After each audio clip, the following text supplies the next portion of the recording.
Well, hello and welcome back to Piddle in the Marsh for what is a bit of an update on the layout, because things have moved on a bit.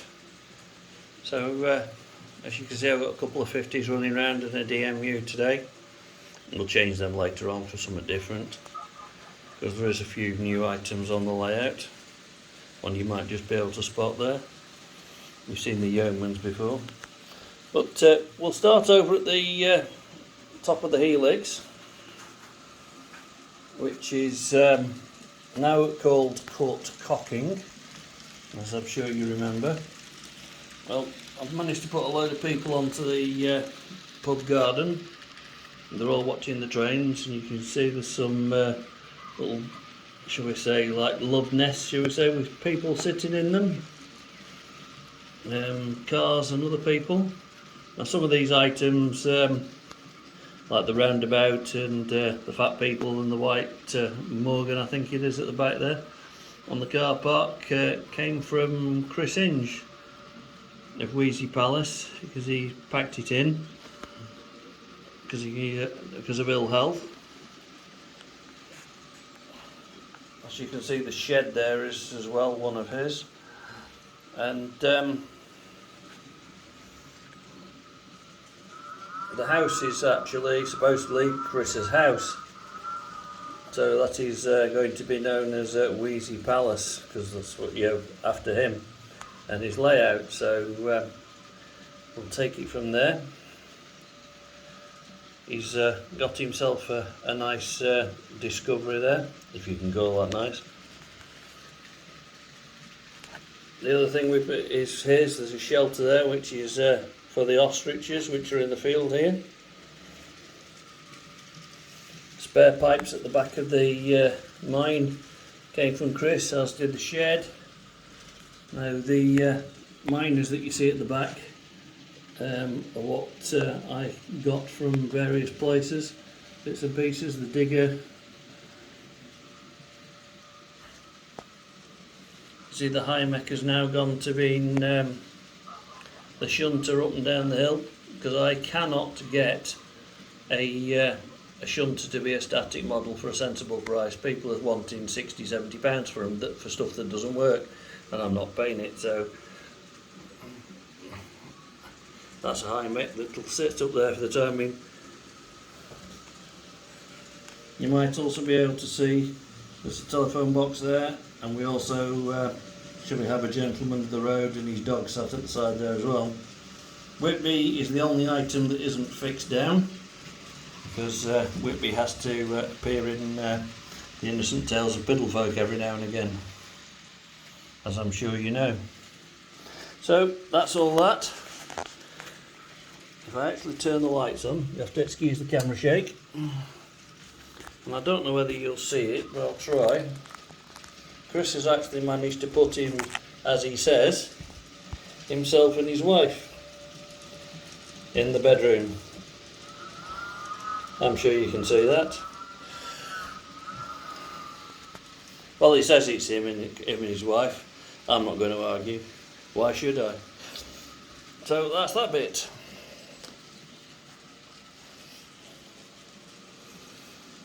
Sir Edward Elgar goes past in 4 coaches, which was the pride of Lara for quite a while.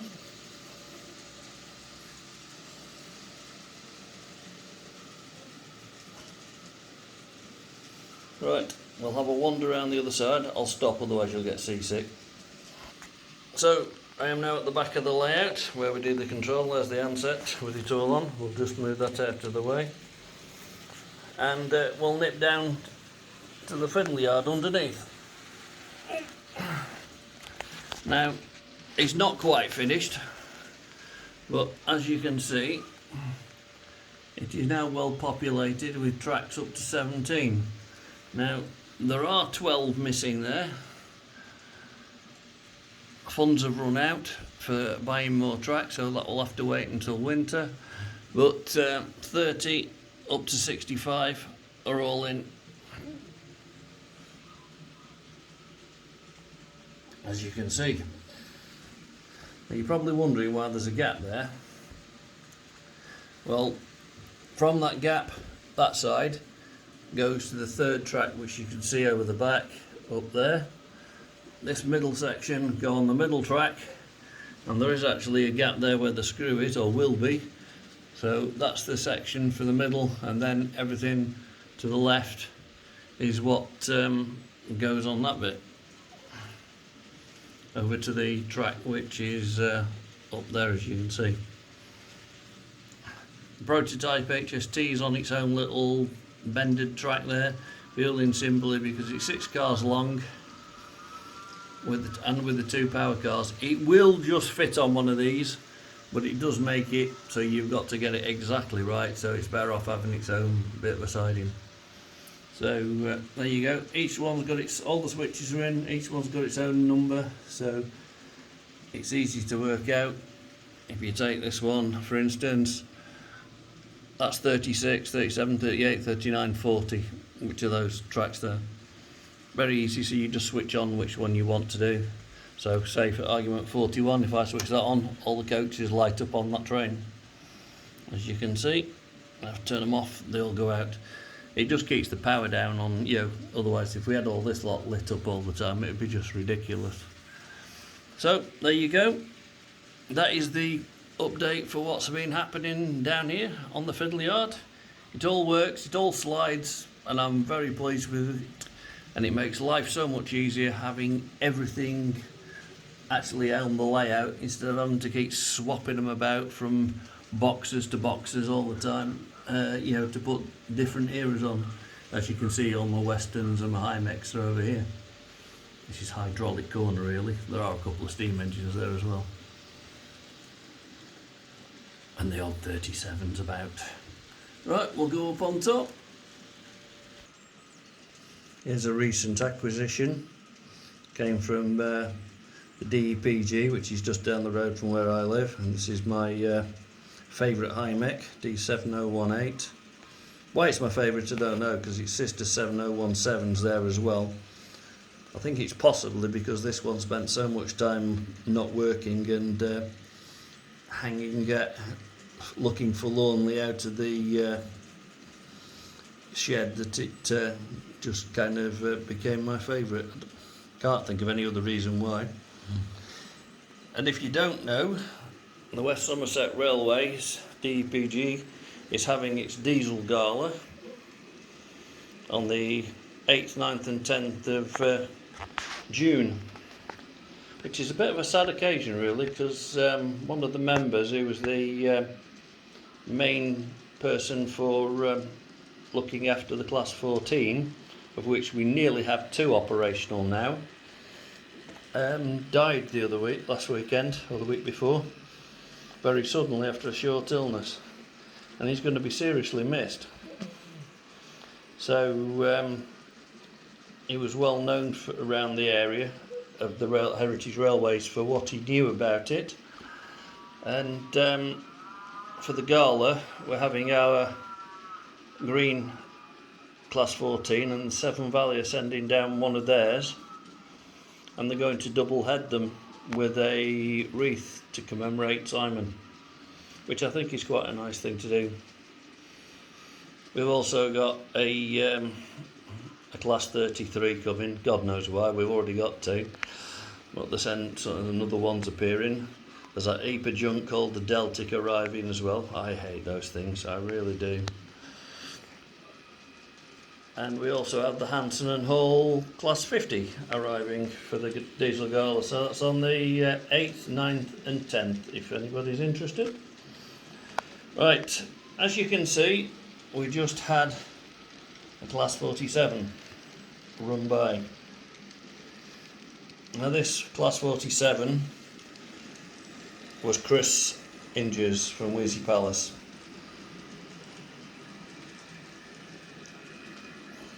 And I don't understand this, but when it came here, after Chris had tested it, he said it ran perfectly. When it came here, it ran like a dog.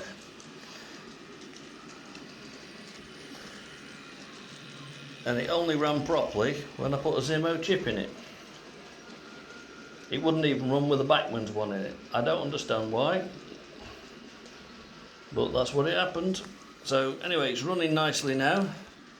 and it has a fleet of Pico rail freight wagons of various descriptions behind it. Half of these have been sat in a box for years because I only had a few to run, just didn't seem to fit right. So anyway, they're now running behind that.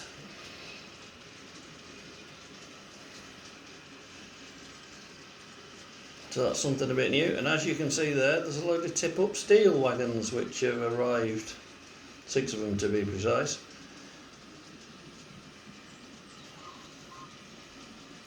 Which class 37 there, Vulcan, will be pulling around shortly.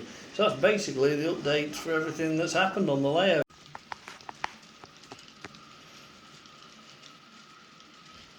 Well, it nearly was the end of the update, but I remembered I'd forgotten to answer a question.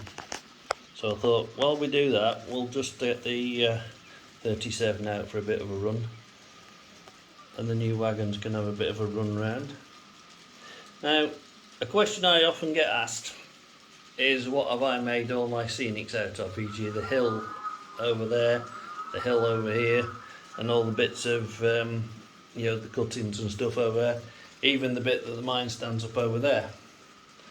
What have I made it out of? Well, the answer is one of them, well, lots of those, which looks like a green brick, which is exactly what it is. It's actually called Oasis foam, and it's the stuff that florists use to put flowers in, and flower decorators. So, but I'm not going to crush that one because that's a small bit. Now the beauty with this stuff is, and I'll show you,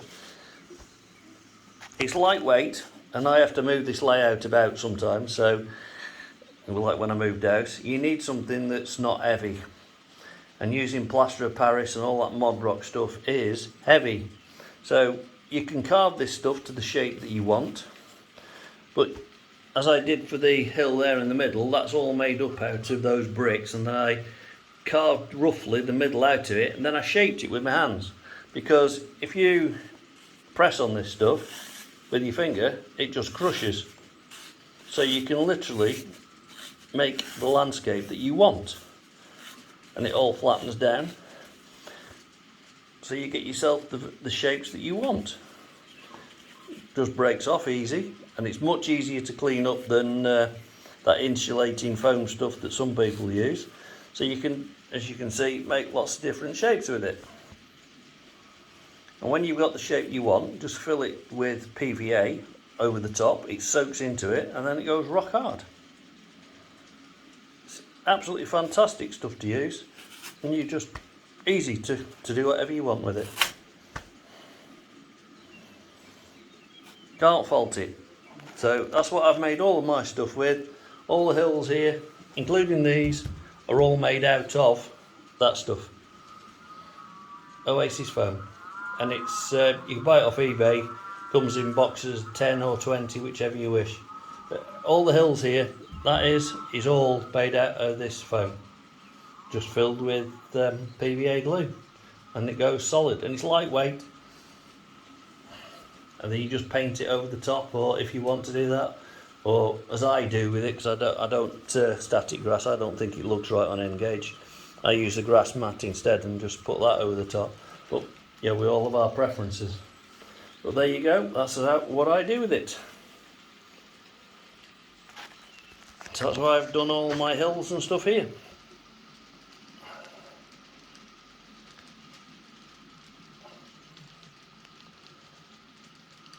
So as the 50 goes through the tunnel, and the 37 Vulcan comes through with its new tip-up trucks,